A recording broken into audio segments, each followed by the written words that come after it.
So we're checking out Deadliest Weapons of World War III. If it ever happens, when it happens, I hope it doesn't. But yeah, obviously there's been a lot of technological advances since World War II, and if it ever does happen, it's going to be fought in a completely different way than World War II. Just like how World War I was fought completely different than World War II, based on mostly technological advances in humankind, I guess.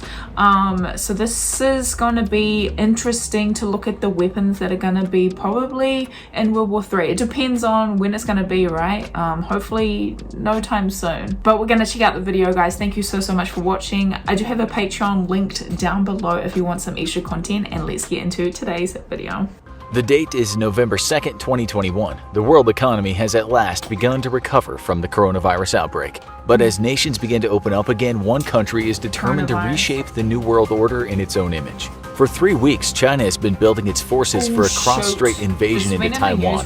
Given its still limited mobility fleet and extreme currents of the Strait of Taiwan, China has a very narrow window to secure a beachhead only twice a year, and the Chinese Communist Party is no longer willing to wait for peaceful reunification. In response to the military buildup, the United States has responded in kind, moving a sizable portion of its Atlantic fleet to the Pacific and Indian Oceans. Bases in Hawaii, Australia, Alaska, and Japan all bustle with activity, as thousands of aircraft are shuttled to airfields closer to the potential conflict zone. Guam, linchpin of the U.S. operations in South Pacific, is on full alert. At 0124 hours, China launches the first salvo of World War III.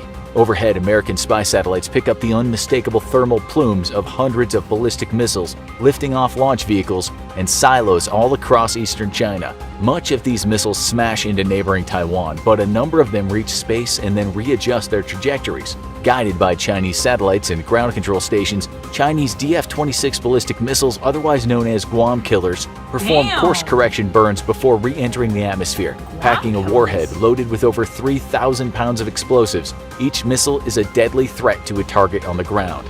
American Aegis cruisers immediately launch volleys of ballistic missile interceptors, seeking to destroy the Chinese missiles while still outside the atmosphere. American THAAD, or Terminal High Altitude Area Defense Units stationed in both South Korea and Guam, send their own volleys of interceptors. But the DF-26 missiles carry countermeasures and scatter radar-confusing chaff and decoys as they cruise just outside of the atmosphere and prepare to enter their terminal phase. American interceptors destroy many missiles, but many more slip past the first layer of defense. Now entering the atmosphere, Patriot missile defense batteries stationed on Guam fire interceptors in droves. More missiles are killed, but just half a minute later, over a dozen DF-26 missiles prepare for impact. 4 of the missiles split open, showering American runways with runway cratering munitions. The rest smash into important fuel and munition storage facilities, or strike at barracks and plane hangars. The DF-26 missiles aren't exactly precise. They have a target radius of just under 100 meters, but with over 3,000 pounds of explosives, they don't need to be.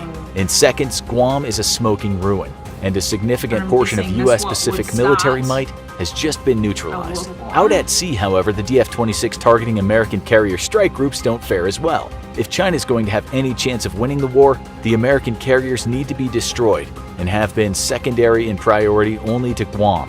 The American carriers have been sailing at full steam, though, and performing erratic maneuvers. The 2 powerful nuclear reactors aboard the Nimitz carriers push the massive ships to top speeds that have to this day remained classified, easily outrunning their escorts, but for their erratic maneuvers meant to throw off the D-26's targeting. The strike group's defenses open up on the big missiles, with its accompanying cruisers firing off volley after volley of interceptors. Most of the DF-26s are downed, but a near miss cripples the Ronald Reagan and forces it to return to the American West Coast for extensive repairs. A direct hit on the bow of the Abraham Lincoln devastates the massive carrier. Within 2 hours, the giant ship and its accompanying 80 combat aircraft and thousands of sailors are all lying at the bottom of the sea. The U.S. has just suffered more casualties in the first 3 hours of World War III than in 20 years of fighting in Iraq and Afghanistan. Now, it's America's turn to strike back. Chinese missile strikes have devastated American and allied nation bases across the Pacific, from Guam to Japan, and as far south as Australia. America's first counterattack doesn't come from a kinetic weapon, but from an electronic one. Malicious code lurking in Chinese computer systems for years comes to life with a single keystroke, and suddenly Chinese communications and intelligence networks are brought to a screeching halt. China is shocked at the electronic devastation of the attack and at the lackluster performance of what it had hoped would be a digital Pearl Harbor against the US. Chinese government hackers are only just now discovering that the computer systems they've been painstakingly penetrating over the course of years have largely been simulated.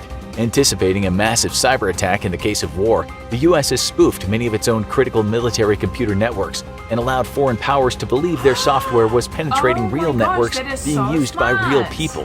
These fake networks are so detailed that they even simulate individual workers' browsing history.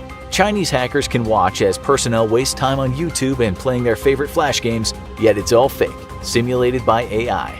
But the electronic attack is quickly followed by a very real kinetic attack. On the long-range radar, Chinese air defense installations watch American B-2 bombers on approach. The stealthy planes can't evade radar completely, and intermittent contacts betray their presence while still hundreds of miles from the Chinese coast. However, knowing the stealth bombers are somewhere out there and getting a target lock is a totally different thing, and high-frequency targeting radars can't resolve a good lock on the incredibly stealthy bombers. Featuring upgraded stealth composites and an exhaust system that cools the hot air of the twin turbojets powering the big bombers, the B-2s penetrate even deeper toward Chinese territory. Fighter jets are scrambled to intercept the attack craft, but while still hundreds of miles away, the B-2s let loose with their payloads. Each B-2 briefly flashes brightly on the radar as its cargo bay doors are opened and then quickly closed, restoring its stealth characteristics. Then, the big planes turn around and head for surviving friendly airfields. From the belly of each plane, half a dozen large missiles fall toward the Pacific Ocean. Rocket engines come to life as the missiles fall to just a few hundred feet off the waves, and each missile levels off at just over 50 feet over the breaking waves. The missiles feature stealthy characteristics, making them very difficult to track and target with interceptors, and terrain-following radar allows them to skim just above the waves so as to remain under the horizon of Chinese radar. As the missiles accelerate to twice the speed of sound, the rocket engines suddenly cut off and are jettisoned, and the missile's main mode of propulsion, a scramjet, flares to life. The scramjet has no moving parts and works by compressing incoming air from the nose of the missile and injecting fuel into the superheated air, which instantly ignites. However, each missile has to be helped along to supersonic speed before the scramjets can engage. But once they do, the missiles punch forward until they're moving at thousands of miles an hour. The missiles arrive at their targets across the Chinese coast. They roar over population centers to reach military buildup zones, air bases, and command and control nodes. Upon reaching their targets, the missiles suddenly plunge to the ground, causing only minor destruction on impact. However, for miles around each missile's final descent, all electronics have been permanently disabled. The US has just crippled thousands of Chinese vehicles, command and control nodes, ships, aircraft, and computers with electromagnetic pulse weapons. Not a single Chinese soldier has died in the attack, but immeasurable damage has been done to Chinese logistics and military infrastructure. A few days later, the surface war to push the US out of the Pacific has finally begun in earnest. Chinese Type 055 and 052 destroyers are punching well above their weight class against American ships. The Chinese destroyers are newer than their American counterparts, many of which have begun to show their age. The Type 55 and 52s are fast, precise, and lethal with their arsenal of anti-ship cruise missiles and inflict heavy losses on American ships. They're supported by a range of bases built across the South China Sea, each one of which is home to dozens of missile batteries, combat aircraft, and long-range surveillance radar. Despite its carrier strike groups largely intact, the US can't penetrate the outer ring of Chinese Pacific defenses without a dedicated concentration of firepower. Until the South China Sea artificial reef bases are neutralized, it'll be weeks before the US Navy can bring the fight to China's shores. In the meantime, speedy and agile Chinese destroyers seek out US and allied ships that stray too close, supported by aircraft flying out of the reclaimed island bases China has spent 2 decades building, while the world just watched. Under the waves, however, the United States has let loose its fleet of terrifying underwater predators. American attack submarines have been more prepared for this fight than the rest of the US Navy, pre-positioned along critical waterways for months at a time thanks to their nuclear reactors, which provide them with unlimited endurance. It's only the crew's need to eat that limits the sub's endurance, but a whole fleet of fast resupply vessels keeps America's silent service well supplied at war, and the deadly subs back on target. American Virginia and Los Angeles class submarines have begun hunting Chinese subs since the war began.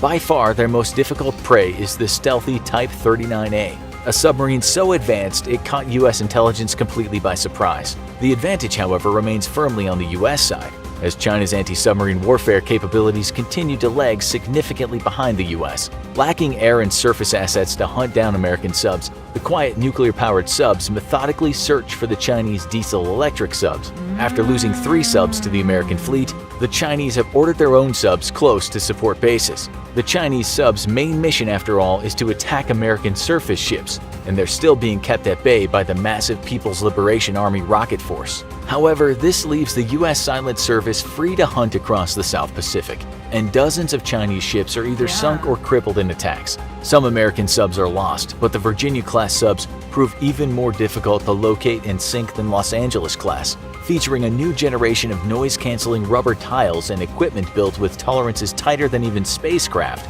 The Virginia-class submarines are deadly predators and send many People's Liberation Army Navy ships to the bottom of the ocean. The war, however, remains at an impasse at the moment. Until China's South China Sea bases can be neutralized, the U.S. can't bring its own considerable naval and air power to bear, let alone begin the reconquest and liberation of Taiwan. What has become extremely clear to both sides, however, is that the most important weapons of what will become World War III are for the first time in history exclusively weapons that operate in the cyber, space, and naval warfighting realms. Now, go check out US versus China 2020 military comparison. The cyber weapons is the most intriguing for me, but it's so true. Like, we're in a whole new age, and like I was saying at the start of this video, it's going to be fought in a completely different way than World War II. All of our technological advances over the past few decades, several decades, is just astronomical, and attacking another country's technology, they're not going to be able to know which way is up, especially if they rely on one system, if they don't have any backup systems. And it's so interesting how the US has let other countries think that they've broken into certain systems, like cyber systems and security systems, but it's all fake. It's just letting them think that they've done it, so I guess they don't pry anymore, or they think that they're on the right track, but they're going, it's fake. That's interesting, hey? And also that weapon that messes up all of the technology going on around it. How is this the first time I've ever heard of this? Is that for real? That's what I'm wondering. I'm gonna have to Google this after this. But yeah, it's crazy because China is, I don't know if you guys have been keeping up to date with the news, but China has been doing military exercises all around Taiwan in the past couple months. So, you know, this could really happen. Like, infographics might have predicted this future. I was definitely surprised as well. I was really surprised about the different tactics. I knew it would be like technology based, cyber based, but I had no idea it was going to be something like that. But yeah, guys, let me know what you guys think down below. Are you worried about the Taiwan situation? Let me know. I'm a little bit worried because I feel like it's going to happen eventually. It's just a matter of when, not if, right? I don't know. Do you guys feel the same way? It's kind of nerve-wracking. But yeah, let me know down below. Thank you guys so much for watching with me today. I always enjoy having company whilst learning about different topics, military topics and other topics in the USA as well. So thank you so much for joining me today. If you haven't already, subscribe down below. I upload videos every few days. So thank you so much if you are subscribed. Well, thank you so much if you do choose to subscribe today. And hopefully I will see you all in my next video. Bye, guys. Tell me what I want, just keep searching on. It's never enough, cup after cup, blunt after blunt. I wouldn't get one if I could find a flaw. In the car, and I put it on my mama. And my bitch called talking.